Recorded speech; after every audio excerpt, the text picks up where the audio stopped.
only need 3. Ladies, don't y'all forget, I ain't got about you yet. Okay, we're glad. I'm coming right down your row right now. I'm gonna come right down your row right there. In verse number 43, there's a woman with the issue of blood. Yes, Yes, She has an issue of blood.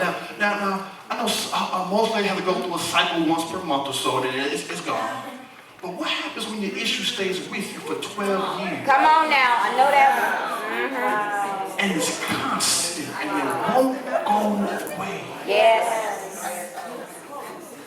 In this culture, she was something that was called unclean. That's right. So she was someone to be untouchable. She couldn't go into the ceremony to worship. If she had a husband, her husband couldn't touch her. She was living in a very dark place. Very dark place. She's visited all these various doctors. I can imagine her being in the street and somehow hearing and seeing what Jesus was doing. She felt hopeless and out of her stretch of desperation. She reached out of her comfort zone and reached and touched the border or the hem of Jesus' garment. All right. She realized, I don't need to touch him. I can touch what's on him. I'll get what's out of him in me. Right. I'll get what's out of him in me. Like many of us, she needed an encounter with the truth. Anybody know there was some fake people in your life? Like some fake people, some imposters, some fakers, some posers, and all that good kind of stuff. She needed an encounter with the truth. And let me just pause for a moment right there and just tell you something right here, right now. God is now beginning to flip the script on your life. Yes, he is. That for the person who has felt desperate, for the person who has felt unbroken, for the person who has felt they've been looked over, that God is now flipping the script and flipping his hands to touch you in your place of need. You say, you know what? What happens when the thugs are not accepting me for who I am? Come on, Pastor. What happens when they are rejecting me and I'm putting my best effort forward? What happens whenever he don't want you no more?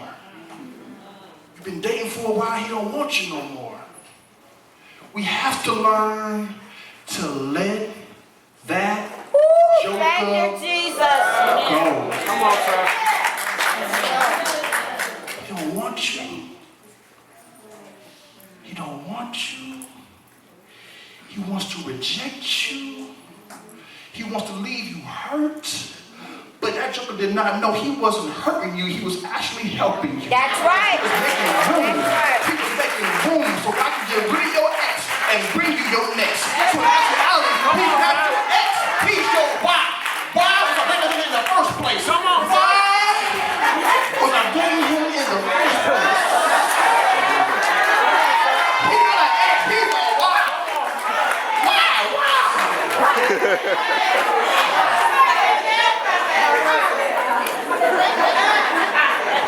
Next time he texts you and asks you how you doing, just send him a why. Send him a why.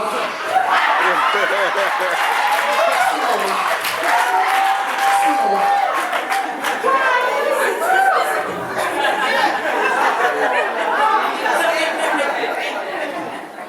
She touched Jesus and immediately she knew she was healed. Come on now. The amazing thing is she was very intentional on what she had to do there. She made up in her mind that I've been in this place long enough, like many of us, I'm tired. You ever just felt tired? You come through a long work week, you just feel tired. God, I need a breakthrough in my life. God, I need a job. God, I need a healing. God, I need something from you. God, I'm just getting tired.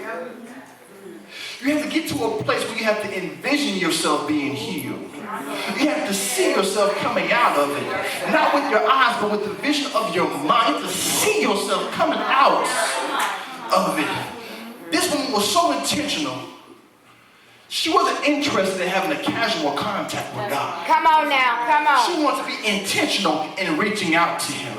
How many times do we come into church on Sundays and we want just a casual contact with God? It's kind of just bump into him a little bit. But God said, I need you to get in me. Amen. Someone asked me, how long do you worship, Alex? How long do you worship? You worship until your flesh disappears. Amen.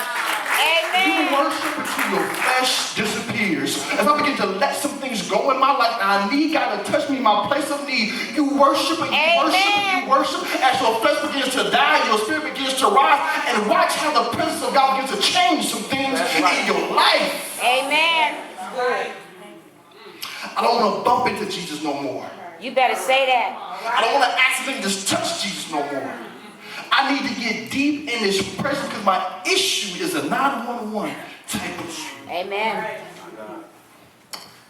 It's not by accident. It's not by accident.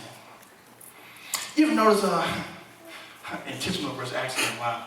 You ever notice, maybe you kind of like somebody, maybe you're in the mall, maybe you're at school, maybe you're at work, and what you will do is you won't maybe approach that person, ladies, but you may walk in his general vicinity, and kind of stand near him, and maybe occasionally at the drink machine, may kind of bump into him. Oh, excuse me.